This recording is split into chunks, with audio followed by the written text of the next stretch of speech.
અમદાવાદ ખ્યાતિ હોસ્પિટલના મુખ્ય આરોપી કાર્તિક પટેલની ધરપકડ કરવામાં આવી. અમદાવાદ ખ્યાતિ કારનો મુખ્ય આરોપી કાર્તિક પટેલ 65 દિવસે ઝડપાયો. અમદાવાદ ખ્યાતિ હોસ્પિટલનો ડાયરેક્ટર કાર્તિક પટેલની 17 જાન્યુઆરીની મોડી રાત્રે અમદાવાદ એરપોર્ટ પરથી ક્રાઇમ બ્રાન્ચે ધરપકડ કરી છે. ત્યારે આ કેસમાં ક્રાઇમ બ્રાન્ચે તબક્કાવાર 8 આરોપીને ઝડપી પાડ્યા હતા કે જેમાંના આ કેસમાં 9મો અને મુખ્ય આરોપી કાર્તિક પટેલ ફરાર હતો કે જે એક દેશથી બીજા દેશમાં ભાગતો ફરતો હતો કે જેમાં આખરે ક્રાઇમ બ્રાન્ચે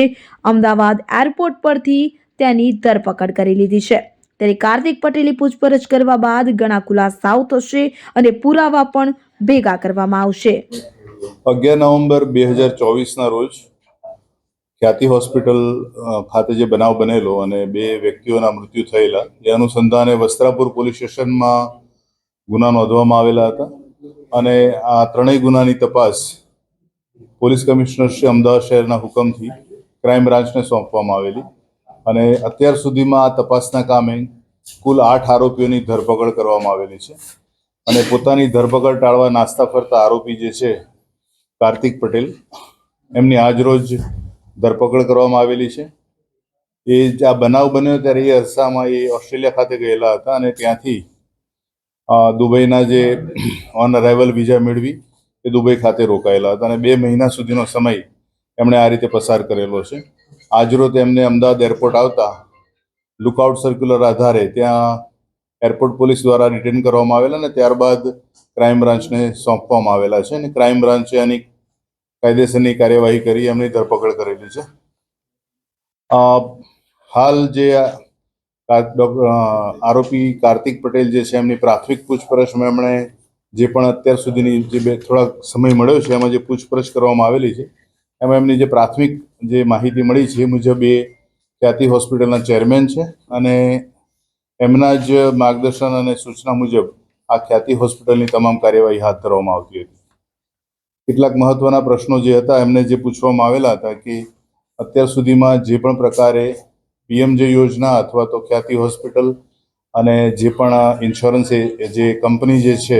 એ સાથેના જે વ્યવહારો થયેલા છે એ વ્યવહારોની ચકાસણી પણ હાથ ધરાઈ રહેલી છે. એમાં એમનો કેટલો રોલ છે એ વિશે તપાસ કરવામાં આવી રહેલી છે. જે પણ અગાઉના આરોપીઓ દ્વારા જે તપાસના લગતી માહિતી જે આપવામાં આવેલી છે એ માહિતી પણ કાર્તિક પટેલની પૂછપરછ દરમિયાન એની ખરાઈ કરવામાં આવનાર છે અને એ વિશે જે પણ પુરાવો છે એકત્રિત કરવામાં આવનાર છે. મુખ્યત્વે ખ્યાતિ હોસ્પિટલ ખાતે જે પણ દર્દીઓ સારવાર હેઠળ દાખલ થયેલા હતા અને એ પૈકીના જે 3800થી વધુ દર્દીઓએ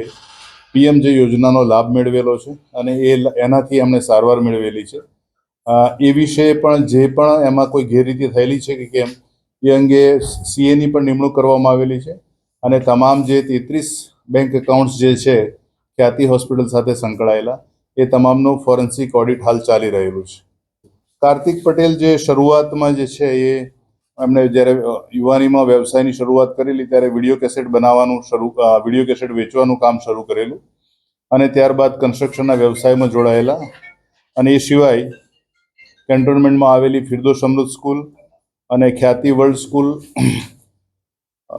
ખ્યાતિ ફાઉન્ડેશનના નામથી એજ્યુકેશન ઇન્સ્ટિટ્યૂટ છે એમના નર્સિંગ કોલેજ છે અને બીબીએ બીસીએના જે કોર્સિસ ચલાવતી ઇન્સ્ટિટ્યૂટ એમના પોતાની છે એન્ડ કોસ્મેટિક હોસ્પિટલમાં એ ભાગીદાર બનેલા છે. એ જ જગ્યા છે જ્યાં હાલ ખ્યાતિ હોસ્પિટલ આવેલી છે અને ત્યારબાદ 2022માં એમણે આ ખ્યાતિ હોસ્પિટલ વિધિવત શરૂ કરેલી. આ તમામ વ્યવહાર જે ખ્યાતિ હોસ્પિટલનો છે એ કાર્તિક પટેલના કહેવા મુજબ અને એમના જે પણ વ્યવહારો જે છે બેન્કિંગના અથવા તો જે પણ નાણાં ચૂકવવાના છે એમની પોતાની સહીથી જ કરવામાં આવતા હતા અને જે પણ અંદરની જે અગાઉના આરોપીઓ પાસેથી જે મળેલી માહિતી છે કે જે ક્ષેત્રમાં કંપનીના અથવા તો હોસ્પિટલના વિભાગોમાં જ્યાં નાણાકીય ગેરરીતિ થયેલી છે અથવા તો લોન પણ મેળવેલી છે, ખોટા નુકસાન બતાવેલા છે, તમામ પ્રકારની હાલના આરોપી પાસેથી માહિતી મેળવવામાં આવનાર છે. 3 નવેમ્બર 2024ના રોજ અહીંયાથી ઓસ્ટ્રેલિયા ગયેલા એમની પત્ની સાથે અને ત્યારબાદ ત્યાંથી એ લોકો જે ફરવા ગયેલો માણસ જે રીતે ફરે એ રીતે ત્યાં રોકાયેલા હતા અને ત્યાંથી 11 નવેમ્બરે જે દિવસે બનાવ બન્યો છે એ દિવસે ન્યૂઝીલેન્ડ ગયા છે અને ન્યૂઝીલેન્ડથી પછી એ દુબઈ ગયા હતા. દુબઈએ પોતાના મતલબ હોટલમાં પેમેન્ટથી જ રોકાયેલા હતા. હાલની પૂછપરછ દરમિયાન એમણે જણાવ્યું છે કે એમની પત્નીની તબિયત વધારે ખરાબ હતી અને એમને મેડિકલ સારવારની જરૂર હતી, એટલે વધુ સમય સુધી એ ભાગતા ફરી શકે એમ નહોતા, એટલે એ કારણોસર એમને ફરજ પડી કે તરત જ પરત આવ્યા. હાલ જે પ્રકારે ધરપકડ બાદ કાર્તિક પટેલની પૂછપરછ હાથ ધરવામાં આવનાર છે, એમના પોલીસ કસ્ટડી રિમાન્ડ પણ લેવામાં આવનાર છે. આ તબક્કે એમના વિરુદ્ધના જે પણ પુરાવા છે અથવા તો જે પુરાવાઓ ઉપલબ્ધ છે અમારી પાસે, અત્યારે જાહેર કરવા હિતાવહ નથી. અત્યાર સુધીમાં ઇનિશિયલ સ્ટેજમાં 3 એફઆઈઆર નોંધાયેલી છે એમના વિરુદ્ધ, અને ચોથી એફઆઈઆર જે નોંધવામાં આવેલી છે કે જે ડાયરેક્ટ PMJના